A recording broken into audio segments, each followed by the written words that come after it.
Capítulo 22. El esfuerzo espiritual. Podemos reinterpretar la lucha que supone la empresa espiritual humana desde el nivel de conciencia al que hayamos llegado. La pura conciencia misma que se describe como aceidad, ser o presencia yo soy representa el potencial infinito, el poder y la fuente de energía de toda existencia, y se identifica como deidad, Dios o divinidad. En el seno de este potencial hoy manifestado deviene manifiesto, como en el caso de los avatares Cristo o Buda, cuyo campo energético calibra en 1000 el máximo. Estos individuos establecen patrones atractores de una fuerza tan enorme que la mente, con su capacidad holográfica de reaccionar globalmente a los campos atractores, queda sujeta a ellos. De menor significado, pero aún muy poderosos, son los maestros iluminados comunes, que han enseñado el camino de la realización del ser. A lo largo de la historia, los iluminados han descrito al ser como infinito, informe, inmutable, omnipresente, inmanifestado y manifestado uno. Esta es la unidad, la totalidad y la divinidad de todo lo que existe, que es indistinguible del Creador, y cuyo poder en el reino humano es un gigantesco campo atractor que permite y abarca las variaciones libre albedrío, de tal modo que todos los caminos conducen a mí. En nuestros estudios, las enseñanzas y otros trabajos que tratan sobre este tema suelen calibrar en 700. En el campo energético de 600 cesa el pensamiento ordinario. Más allá del proceso temporal lineal, uno es testigo de la existencia como conocimiento, omnipresencia y no dualidad. Como la existencia tiene la cualidad de no localidad, la dualidad yo barra oblicua tú y la consecuente ilusión de separación se esfuman dos. Este estado es la paz que está más allá de todo entendimiento, el amor incondicional infinito. Lo abarca todo, lo puede todo, es omnisciente, omnipresente y coincide con el ser, que es la conciencia en la que lo manifestado es uno con lo no manifestado. Los estados de verdad espirituales aparecen en el nivel 500 amor, y continúan hasta el infinito. Los maestros que calibran en la parte alta de los 500 y en los 600 suelen ser reconocidos como santos, su estado de conciencia se describe como sublime 3. Es una experiencia común que los discípulos aún no iluminados entren en estos estados sublimes en presencia de maestros cuyo campo energético calibra en 550 o más. Esto ocurre por el proceso de sintonización o alineamiento causado por el dominio de un poderoso campo atractor. Hasta que el discípulo logra estabilizar el estado de conciencia superior, dijo estado no persiste fuera del campo energético del maestro 4. Los buscadores espirituales avanzados suelen fluctuar dentro y fuera de esta presencia del amado cuando se aproximan a la iluminación. La pérdida del estado superior y el descenso a otro inferior se identifica tanto en la literatura oriental como en la occidental como la angustia del alma 5.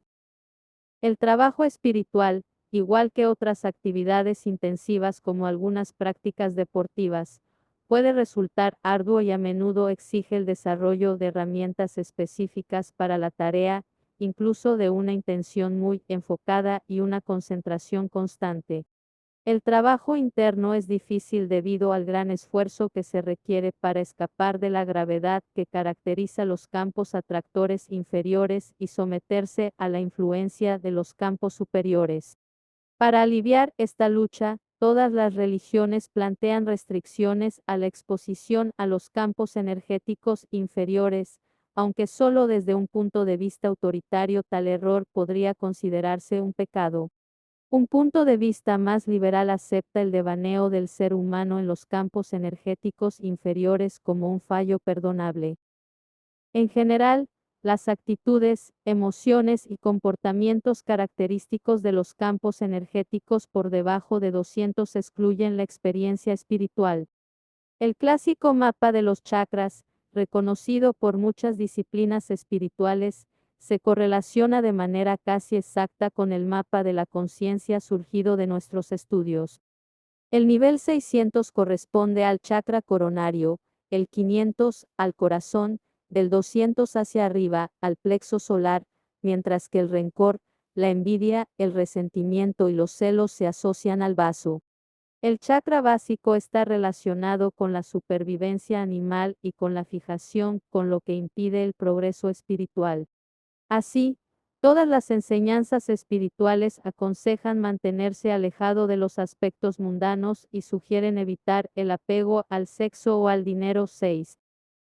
Las regiones inferiores también son el centro de las adicciones. Uno puede quedarse fijado en cualquiera de los niveles inferiores.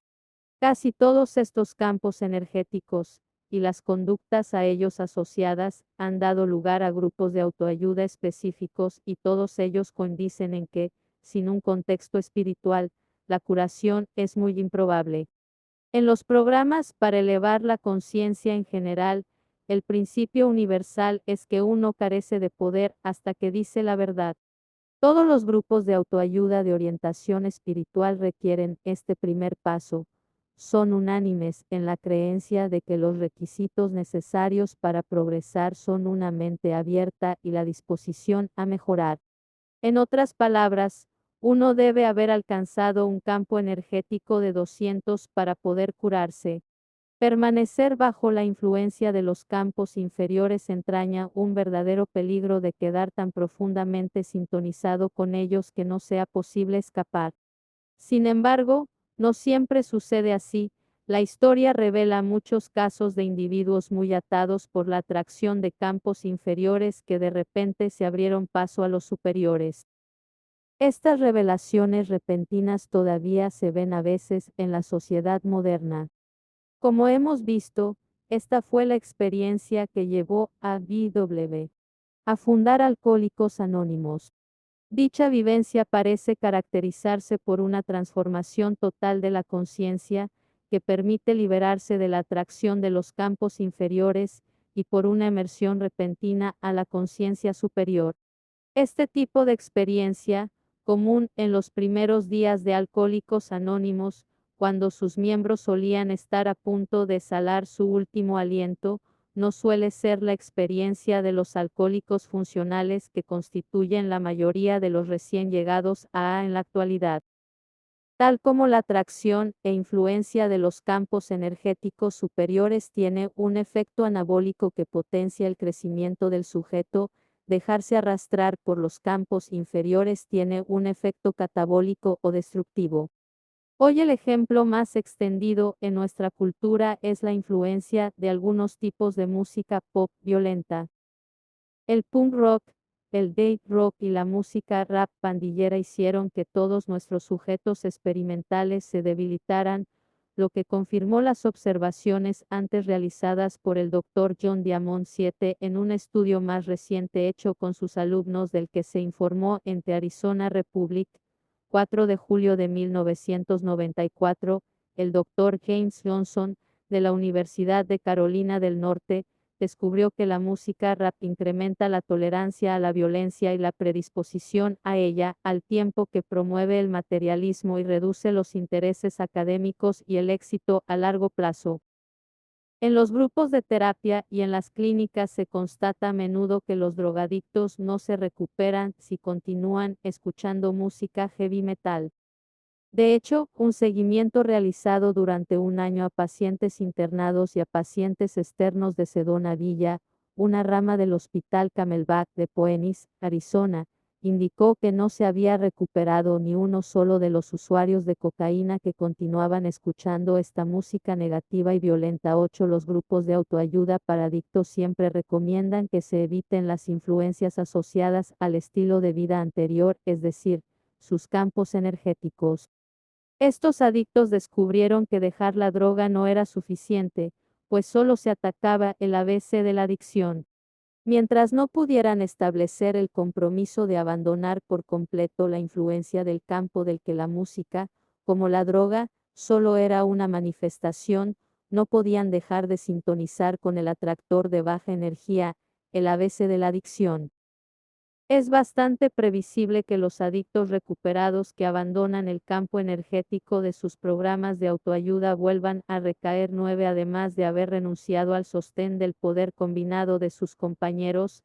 La afirmación de poder hacerlo solo es un notable síntoma de recaída, porque indica una infiltración de arrogancia y orgullo que calibran en 175, muy por debajo del campo energético requerido para curarse. Como es evidente, el mismo principio también opera en la otra dirección. Buscar la iluminación es tratar de sintonizarse con los patrones atractores más poderosos.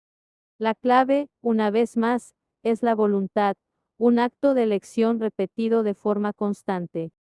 El principio de la dependencia sensible de las condiciones iniciales, formulado por la teoría del caos, ofrece una explicación científica del recorrido tradicional del progreso espiritual. En todas las disciplinas espirituales se describe que la primera cuña que abre el camino al avance de la conciencia es la buena voluntad. La historia confirma lo que muestra la evidencia clínica: la voluntad persistente es el detonador que activa un nuevo campo atractor y permite abandonar lo viejo. Podemos visualizar un campo atractor menor aproximándose a otro mayor, y en ese punto la introducción de un tercer elemento, el libre albedrío, la consecuencia decisiva de la elección y la evolución, de repente genera una apertura, el patrón llamado silla de montar, y se produce el cambio. Las disciplinas espirituales orientales aceptan que es poco probable que el discípulo realice grandes progresos en solitario y sin la ayuda de un gurú. 10 Según la experiencia en Alcohólicos Anónimos, un verdadero alcohólico es incapaz de recuperarse sin la ayuda de un supervisor. En los deportes, los grandes entrenadores están muy buscados porque su influencia inspira el máximo esfuerzo. Un discípulo puede fomentar su propio progreso con solo enfocarse en un maestro avanzado y alinearse con su campo de energía. En nuestras pruebas se ha demostrado muchas veces que tener en mente la imagen de un maestro espiritual avanzado fortalece a todos los sujetos, con independencia de sus creencias personales. En las luchas espirituales por la metamorfosis personal, el agente del cambio siempre está más allá del poder del buscador. Los grandes santos, como San Francisco de Asís, afirman ser meros canales de un poder superior, no creen tener ningún mérito personal por alcanzar su estado, que atribuyen a la gracia. 11 Esto ilustra que un recién llegado de un nivel inferior de conciencia que se sitúa bajo la influencia de la conciencia superior es transformado por ósmosis sintonía. Incluso los observadores circunstanciales a menudo notan la evidente ausencia de acción por parte de la persona que claramente es transmutada por una fuerza invisible. Por lo tanto, cuando alguien de pronto pasa de la influencia de un campo atractor inferior a la de otro superior, a menudo se dice que ha ocurrido un milagro. El desdichado veredicto de la experiencia humana es que pocos escapan de los campos energéticos que llegan a dominar poco a poco su conducta. Un programa espiritual que hoy se está haciendo popular y está diseñado para facilitar tal escape es un curso de milagros 12. El propósito de este curso de psicología espiritual es preparar el terreno para precipitar un repentino salto de conciencia por medio de un cambio total de la percepción. Más tradicionales, la oración y la meditación también proporcionan puntos de partida para elevarse de la influencia de un campo de energía inferior a otro superior. Los médicos que se elevan a campos energéticos de 500 o más se convierten en poderosos sanadores al lograr notables éxitos con tratamientos con los que otros son incapaces de conseguir resultados similares. Esto produce datos paradójicos en muchos estudios doblemente ciegos. Estas diferencias inexplicables muestran la intervención de un poder no atribuible a los razonamientos causales y rutinarios que predominan en medicina. En un mundo holográfico, cualquier suceso singular es el resultado de todos los sucesos del universo. Los sucesos como tales no tienen una realidad autoexistente. El universo es la conciencia humana y requiere una comprensión que está más allá del intelecto. Los logros de la razón pura son los grandes puntos de referencia de la historia cultural. Han hecho del hombre el maestro del entorno externo y hasta cierto punto, en el plano físico, también de su entorno interno. Pero la razón tiene sus propios límites, en más de un sentido, el brillo intelectual del nivel 400, tan deslumbrante y envidiable para los que están en el nivel 300, palidece enseguida para quienes lo trascienden. Desde una perspectiva superior, queda muy claro lo tediosa y trivial que es la fascinación de la razón consigo misma. La razón es el espejo de la vanidad de la mente. En último término, hay pocas cosas más aburridas de observar que la admiración por uno mismo. La racionalidad, la gran liberadora de las exigencias de nuestras naturalezas inferiores, también es una guardiana inflexible que nos niega el escape a los planos situados por encima y más allá del intelecto.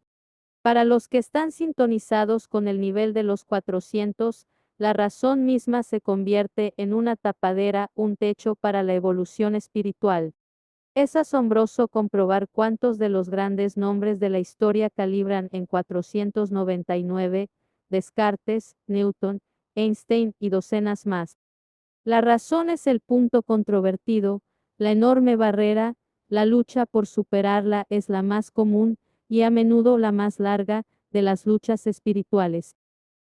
A veces algunos científicos muy avanzados, muy sintonizados con las influencias del nivel de la razón, tienen revelaciones repentinas y emergen en el reino de la totalidad global. 13. El mundo de la espiritualidad coincide con el de la ciencia no determinista y de los sistemas no lineales, como he intentado mostrar.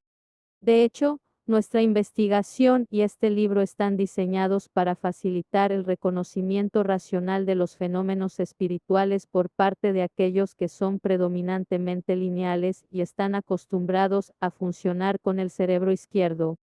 Tal vez nuestro mapa de la anatomía de la conciencia pueda iluminar en cierta medida la naturaleza de la causalidad última, al ilustrar que el poder de la creación procede de arriba hacia abajo y no de abajo hacia arriba. No obstante, tengo la esperanza de no dogmatizar y de ayudar al lector en el proceso de autorrevelación, puesto que deseo dirigirme no solo a ese producto de la imaginación que es el yo racional del lector, sino a la totalidad de su conciencia. En nuestro estudio, es la persona total la que reacciona a los estímulos de la prueba. Aunque la mente del sujeto no sepa qué está ocurriendo, su ser total lo sabe, porque de otro modo nuestros descubrimientos no serían consistentes. Esto recuerda a una observación de los maestros espirituales avanzados: el discípulo solo tiene que descubrir aquello que ya sabe.